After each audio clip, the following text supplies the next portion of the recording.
Friends, how are you? I hope you are fine and enjoying the videos. In this video, we cover the class 10th economics, second chapter sector of Indian economy, जिसमें आज हम लोग करेंगे organised and organised sector. In previous sector video हम लोगों ने जो cover किया था उसमें आप लोगों ने किया था कि इंडियन इकॉनमी में कितने तरह के सेक्टर होते हैं।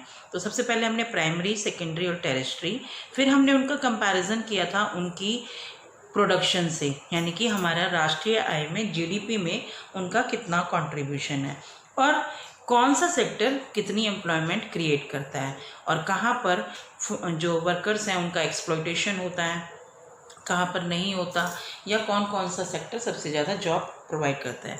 ये मैंने सारी प्रीवियस वीडियो में कवर किया था। ये वैसे भी मेरी टॉपिक की फोर्थ और लास्ट वीडियो है जिसमें हम लोग ऑर्गेनाइज्ड और अनऑर्गेनाइज्ड सेक्टर को कवर करेंगे। तो जो फर्स्ट टाइम इस चैनल से जुड़ रहे हैं, please subscribe the channel and go through with this videos. तो इसमें सबसे पहले आपको ऑर्गेनाइज सेक्टर और अनऑर्गेनाइज सेक्टर होता क्या है, तो उसके लिए मैं आपको एक स्टोरी सुनाना चाहूँगी जो आपकी बुक में है, कांता और कमल की। तो आप लोगों के बुक में दिया हुआ है कि कांता है वो एक वर्क करती है ऑफिस में और she attend the work office from 9:30 to 5:30। तो उसके बाद उसको रेगुलरली सैलरी भी मिलती है, साथ में उसको सैलरी के साथ अगर कोई प्रोविडेंट फंड हो गए या उसके ऊपर कोई रूल्स और रेगुलेशन ले डाउन होते हैं और उसको मेडिकल और अदर अलाउंसेस भी मिलते हैं। साथ में वो संडे को ऑफिस में भी नहीं जाते क्योंकि वो उसकी पेड छुट्टी होती है। और उसके बाद जब उसने ज्वाइन किया था तो उसके पास अपॉइंटमेंट लेटर था, प्रूफ था कि उसने यहाँ पर काम करना है। जबकि कमल है वो एक ग्रॉसरी शॉप पे काम करता है। वो बेचारा क्या करता है, सुबह डेली वेजेस की तरह ही है, वो सुबह 8 बजे जाता है और सुबह 7:30 बजे चला जाता है और रात को 8 बजे के बाद भी हो सकता है कि काम हो जाए। कभी कई बार क्या होता है कि उसका काम रह जाता है तो वो 8 का भी कोई टाइम नहीं है। उसको कोई फिक्स सैलरी नहीं मिलती, उसके लिए कोई रूल्स और रेगुलेशन भी नहीं है कि उसको ऐसा कोई सेव किया जा सके, उसके पास कोई अलाउंसेस भी नहीं है और ना ही उसकी संडे की भी छुट्टी होती, क्योंकि उसको कोई अगर जिस दिन उसने छुट्टी की तो उसको सैलरी नहीं मिलेगी। कोई उसको लेटर भी नहीं दिया गया और he can be asked to leave any time by his employer, यानी कि उसका मालिक उसको कभी भी निकाल सकता है। जबकि कांता को अगर उसके काम से ना खुश है तो उसको पहले नोटिस दिया जाएगा और उसको सैलरी भी दी जाएगी। तो अब आपको पता कि जो कांता है वो ऑर्गेनाइज सेक्टर में काम करती है और कमल जो है वो अनऑर्गेनाइज्ड में। ये आप लोगों को कहानी समझ में आ गई क्योंकि आप लोगों ने सिचुएशन को देख लिया। तो अब आप लोगों को मालूम है कि ऑर्गेनाइज्ड और अनऑर्गेनाइज्ड में कितना डिफरेंस है, तो आप उनकी वर्किंग कंडीशन पर बता सकते हैं। लेकिन फिर भी इनका मीनिंग बटे, ऑर्गेनाइज सेक्टर वो सेक्टर होते हैं, वो संगठन होते हैं जिनको गवर्नमेंट अपनी देख रेख में रखती है और उसके लिए रूल और रेगुलेशन बनाती है, ठीक है। और अनऑर्गेनाइज्ड सेक्टर वो होते हैं जिन पर गवर्नमेंट की पकड़ कम होती है। तो अब इनको हम डिफ्रेंशिएट कर सकते हैं। बेटे ये जो टॉपिक है बहुत इंपॉर्टेंट है। इसमें क्या होता है कि आप लोगों को डायरेक्टली क्वेश्चन पूछा जा सकता है डिफरेंशिएट बिटवीन ऑर्गेनाइज सेक्टर और अनऑर्गेनाइज सेक्टर में, या फिर आपको पूछा जा सकता है कि ऑर्गेनाइज सेक्टर डिफाइन कीजिए, अनऑर्गेनाइज सेक्टर डिफाइन कीजिए। इसमें कि आप लोग एक क्वेश्चन और भी पूछा जा सकता है कि कंडीशंस क्या हैं, तो आप उनको डिफरेंशिएट कर सकते हैं। तो पहले हम ऑर्गेनाइज सेक्टर को कवर करेंगे। जो ऑर्गेनाइज सेक्टर होता है under the supervision of government, यानी कि गवर्नमेंट की देख रेख में होता है, जो कि फॉलो करते हैं रूल्स और रेगुलेशन को। कैसे? जैसे फैक्ट्री एक्ट हो गए, मिनिमम वेजेस एक्ट हो गए।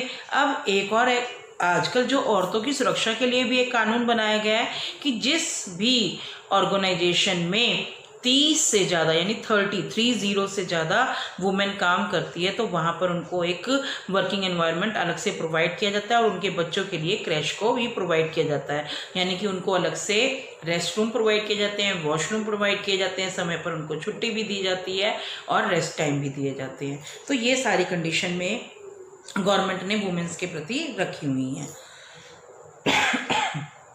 उसके बाद सिक्योरिटी ऑफ एम्प्लॉयमेंट भी है कि उनको बगैर नोटिस के वो काम से नहीं हटा सकते। फिक्स वर्किंग आवर्स हैं और paid leaves and paid for over time. Fixed working hour में आपने देखा होगा कि कांता सुबह 9:30 से 5 बजे तक वो काम या 5:30 बजे तक वो काम करती है। पेड लीव में जैसे कि संडे और पेड फॉर ओवर टाइम, अगर कांता यहाँ पर अगर अपने वर्किंग आवर से यानी कि 5:30 से या छुट्टी वाले दिन काम करती है तो उसको और भी अधिक काम दिया जाएगा, यानी कि उसको पेमेंट दी जाएगी। फिर medical and housing benefit pension भी गवर्नमेंट ऑर्गेनाइज सेक्टर में प्रोवाइड किए जाते हैं। अब आपको पता लगा कि ऑर्गेनाइज सेक्टर में काम करने के इतने फ़ायदे होते हैं। क्लियर। अब हम मूव करते हैं अनऑर्गेनाइज सेक्टर में।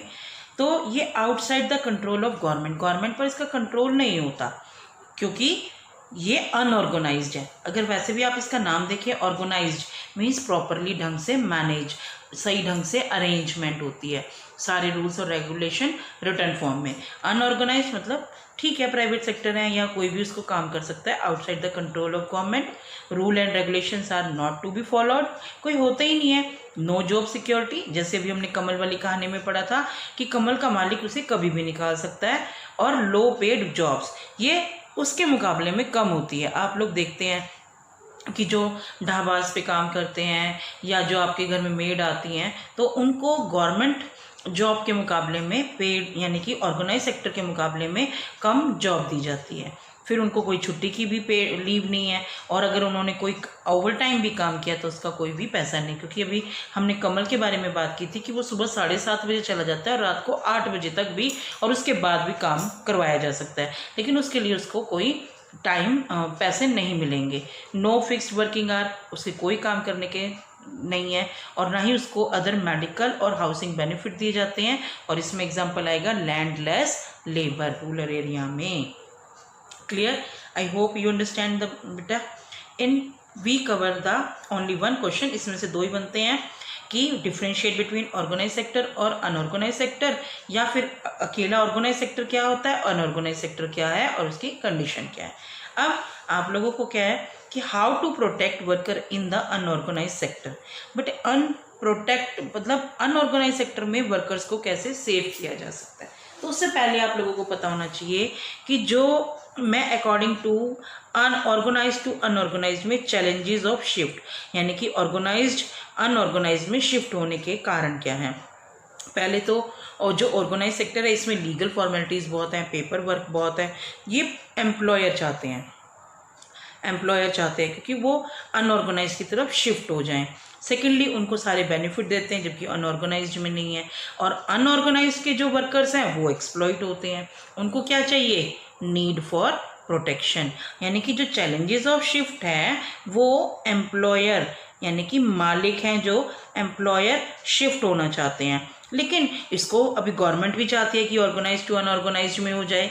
क्यों, रीज़न बिहाइंड है कि इसमें लीगल फॉर्मेलिटीज़ वो फटाफट काम कर दें और उनको बेनिफिट भी मिले। लेकिन उससे क्या होगा, एक्सप्लॉइटेशन ऑफ वर्कर्स तो होगा ना। अनऑर्गेनाइज्ड सेक्टर में एक्सप्लॉइटेशन ऑफ वर्कर तो हो रहा है, जैसे कमल के साथ हो रहा था, तो वो तो नीड फॉर प्रोटेक्शन चाहते ही चाहते हैं ना। और ये भी नहीं है कि एक साथ ही आपका ऑर्गेनाइज टू अनऑर्गेनाइज्ड में शिफ्ट हो जाए, उसके लिए भी टाइम पीरियड चाहिए। गवर्नमेंट सोच रही है अभी, जैसे मान लो पहले आप लोगों के काफ़ी सारे एरियाज थे जो कि ऑर्गेनाइज सेक्टर में आते थे, नाउ रिड्यूस टू 2 और 3 सेक्टर्स ओनली जहाँ पर वो ऑर्गेनाइज में, now they merge with organised and unorganised sector में। लेकिन इतने में उनको क्या होता है कि एकदम सारी चीज़ें नहीं कर सकते ना वो, तो इतने समय के लिए need for protection for what, exploitation of workers को कैसे बचाया जाए। ठीक है, इस टॉपिक में अब हम ये करेंगे कि how we can save worker in organised sector. उसको भी 2 पार्ट्स में बांटेंगे, रूरल और अर्बन में। क्योंकि अनऑर्गेनाइज सेक्टर दोनों एरियाज में पाए जा सकते हैं, रूरल एरिया और अर्बन एरिया। तो पहले हम ये समझेंगे कि रूरल एरिया में किस तरह के वर्कर्स होते हैं। तो लैंडलेस लेबर होते हैं जिनके पास कोई लैंड नहीं होती, स्मॉल एंड मार्जिनल फार्मर जिनका हिस्सा ही बहुत कम होता है। एक होता है शेयर क्रॉपर्स। शेयर क्रॉपर क्या होते हैं बच्चे, कि जैसे मान लो खेतों में काम कर रहे हैं, उनके पास अपनी कोई ज़मीन नहीं है, तो उनको साथ में कोई और वर्कर लग जाता है और वो वर्कर को थोड़ा सा हिस्सा दे दिया जाता है, तो उसे बोलते हैं शेयर क्रॉपर, जो क्रॉप्स को शेयर करे। आर्टिस्टियन कैसे होते हैं, जैसे कि मान लो स्मॉल टाइप्स, प्लम्बर हो गई, छोटा मोटा बिजली का काम कर लिया, या किसी ने मिट्टी से बर्तन बना दिए, इस तरह के जो लोग होते हैं आर्टिस्टियंस होते हैं। तो ये सारे इस तरह के जो वर्कर्स हैं ये आपके रूरल एरिया में फाइंड होंगे। अब इनको बचाया कैसे जा सकता है, टाइमली डिलीवरी ऑफ सीड, अगर गवर्नमेंट इनको टाइमली सीड्स प्रोवाइड कर दे वो भी ठीक है ना।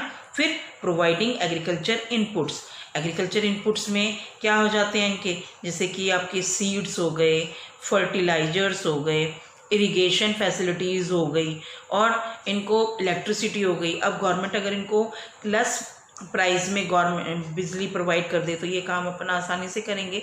तो एग्रीकल्चर इनपुट्स को अगर गवर्नमेंट इनको प्रोवाइड कर दे, साथ में चीप क्रेडिट, अगर इनको ऐसे बैंक खोले हैं, गवर्नमेंट ने खोले भी हैं, government try to provide cheap credits to the rural area workers. तो यहाँ पर लोन में सस्ते दामों पर इनको मिल जाए, जब चाहें जैसे मिल जाए। अगर आप लोग देखें तो गवर्नमेंट ने काफ़ी स्कीम चलाई हुई थी, किसान के कार्ड अलाउ किए हुए थे, किसानों को क्रेडिट फर्टिलाइजर्स वगैरह एक इनकी मिनिमम सपोर्ट की हुई थी।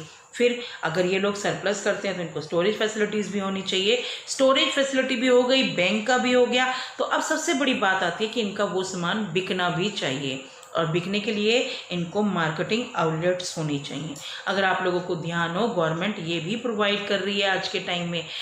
फॉर एग्जांपल, अगर आप लोगों को एक ऐड याद हो जहाँ पर एक बच्चा अपनी माँ के पास आता है और कहता है कि माँ मुझे बहुत भूख लगी है, तो उसकी माँ जवाब देती है बेटा अभी दाल गलने में टाइम है, और पीछे से उसके पापा आते हैं और कहते हैं नहीं गोलू की माँ अब दाल भी गलेगी और कुछ भी मिलेगा। वो कैसे? वो कहती हैं कि गवर्नमेंट ने अब हमारी फसलों के दाम को फिक्स कर दिया है, और इतने कुछ समय जो टाइम पीरियड होता है, इतने समय में अगर हमारी दालों की फसलें नहीं बिकी तो गवर्नमेंट उतने दाम पर खरीदेगी। तो यहाँ से मार्केटिंग आउटलेट भी प्रोवाइड कर दे। तो यहाँ पर अगर ये 3-4 चीज़ें इनको प्रोवाइड हो जाए तो इनकी सेफ्टी हो सकती है, इनको एक्सप्लॉयटेशन से बचाया जा सकता है। आगे बेटा अर्बन एरिया में देखो कैसे मिलते हैं, स्मॉल स्केल इंडस्ट्री वर्कर मिलेंगे, कैजुअल वर्कर जिनको कभी काम मिलता है कभी नहीं मिलता, इन कंस्ट्रक्शन पे जो कंस्ट्रक्शन साइट पे लगे होते हैं, स्ट्रीट वेंडर जो गली गली में घूमकर अपने सामान को बेचते हैं या उनका मजदूरी करते हैं, फिर रैग पिकर जो कूड़ा वगैरह उठाते हैं, उनको रैग पिकर जो कूड़ा बिनने का काम करते हैं, प्लास्टिक अलग करते हैं, कागज अलग उठाते हैं और जात के रद्दी वाला काम। तो इस तरह से इनको ये वर्कर्स मिलते हैं आपके अर्बन एरिया में। तो फिर इनको टारगेटेड प्रोटेक्शन मिलनी चाहिए। टारगेटेड प्रोटेक्शन का मतलब एक पार्टिकुलर एरिया में या पार्टिकुलर वर्कर्स को ये कह दिया जाए कि आप यहाँ पर इनको सुरक्षा प्रदान की जानी चाहिए, तो उसके बाद यहाँ पर इनको एक्सप्लॉइट होने से बचाया जा सकता है। गवर्नमेंट ने इसमें क्या किया हुआ है कि डेली वेजेस फिक्स किए हुए हैं, टाइम पीरियड भी फिक्स किया हुआ है। इस तरह से इन्होंने टारगेटेड प्रोटेक्शन प्रोवाइड की। फिर स्पेशल गवर्नमेंट प्रोग्राम भी शुरू किए हुए हैं, जैसे कि अगर मान लो पीडीएस सिस्टम भी इन्होंने शुरू किया हुआ है, कार्ड स्कीम, कि जिन इन वर्कर्स को अभी मोदी जी ने एक नई स्कीम और शुरू की है, येलो कार्ड, ब्लू कार्ड। तो यहाँ पर इनको अलग अलग करने के लिए, सुरक्षा प्रदान करने के लिए इस तरह की स्कीम चलाई जाती हैं। और पीडीएस का होता है पब्लिक डिस्ट्रीब्यूशन स्कीम। इसके द्वारा इसको राशन कार्ड भी बोला जाता है। इसमें क्या होता है बच्चे कि वो जिनके पास वो कार्ड होता है या तो उनको सस्ते दामों पर या उनको फ्री में भी अनाज, खाने पीने की ज़रूरत वाली चीज़ें उनको प्रोवाइड कराई जाती हैं। आई hope you understand this topic. This is the last topic of this chapter, public sector and private sector. बेटे अभी तक आप लोगों ने क्या क्या कर लिया कि आपने प्राइमरी सेक्टर, सेकेंडरी, टेरेस्ट्री, एक तरह से इकॉनमी को इन 3 सेक्टर में पढ़ा। फिर उसके बाद आप लोगों ने पढ़ा उसमें ऑर्गेनाइज्ड और अनऑर्गेनाइज्ड, और जो तीसरी टर्म है public sector and private sector. बेटा ये जो टर्म हम डिफाइन करेंगे, ये sector in terms of ownership, यानी कि कौन मालिक होते हैं, कौन इसको मैनेज करते हैं, कौन इसको ऑपरेट करते हैं। तो पहले इनका मीनिंग क्लियर करेंगे और इनको डिफाइन जो करेंगे इकॉनमी को, जो ये पब्लिक और प्राइवेट सेक्टर है, that is defined on the basis of ownership. Public sector are owned by the government, जिनके ऊपर कंट्रोल, मैनेज पूरा का पूरा गवर्नमेंट का होता है। इसमें एग्जांपल लेंगे हम रेलवे डिपार्टमेंट का, क्योंकि गवर्नमेंट अपनी काम जो वर्किंग होती है वो डिपार्टमेंट के यानी कि डिपार्टमेंट्स की फॉर्म में करती है, यानी कि वो सेक्टर जो कि गवर्नमेंट के द्वारा ऑन किया जाता है, मैनेज किया जाता है, यानी कि पूरा कंट्रोल गवर्नमेंट का होता है, उसे हम पब्लिक सेक्टर कहेंगे। सेकंड आपका है प्राइवेट सेक्टर। प्राइवेट सेक्टर वो सेक्टर होता है जो कि इंडिविजुअल यानी कि एक अकेला व्यक्ति या व्यक्तियों का ग्रुप उसको ऑन करे, मैनेज करे और कंट्रोल भी कर सकता है। तो उसमें आप लोगों का आ जाएगा टिस्को, रिलायंस कंपनी और जैसे कि अमेज़ॉन, ये सारे आपकी प्राइवेट सेक्टर होते हैं। ये हो गया। सेकेंडली बेटे इसमें क्वेश्चन पूछा जा सकता है, अगर इसमें 2 नंबर में आता है तो आप ये डिफाइन करोगे, अगर ये 3 नंबर में आ जाता है तो आप 1 पॉइंट और बना सकते हो।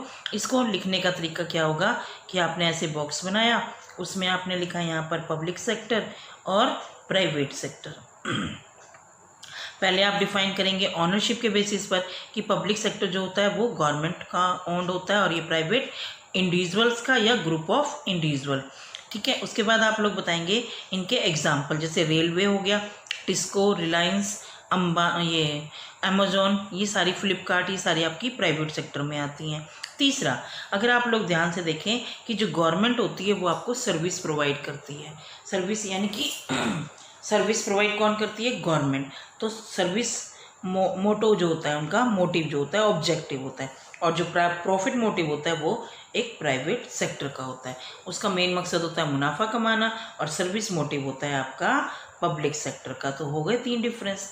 3 नंबर में आप ये तीनों लिखेंगे तो आप लोगों के अच्छे नंबर आएंगे। फिर है इसमें क्वेश्चन घुमाया जा सकता है, ये तो आपको मीनिंग क्लियर हो गए। अब कि government is needed to spend more, यानी कि what is the difference between public sector and government sector. फिर या भाई गवर्नमेंट को सबसे ज़्यादा पैसे खर्च करने की जरूरत क्यों है, यानी कि पब्लिक सेक्टर में गवर्नमेंट क्यों पैसे खर्च करता है। ठीक है बेटे, अभी आप लोगों को पब्लिक और प्राइवेट में ये तो पता है कि जो पब्लिक होता है वो सर्विस मोटिव होता है और प्राइवेट है प्रॉफिट मोटिव। लेकिन कुछ एक services, some services needed by society को बहुत ज़रूरी चाहिए होती हैं, but private sector will not provide at a reasonable, क्योंकि आपको पता है कि वो रीजनेबल कॉस्ट मतलब जितनी उसकी लागत है उस पर नहीं देगा, बीच में वो क्या ऐड करता है? अपना प्रॉफिट।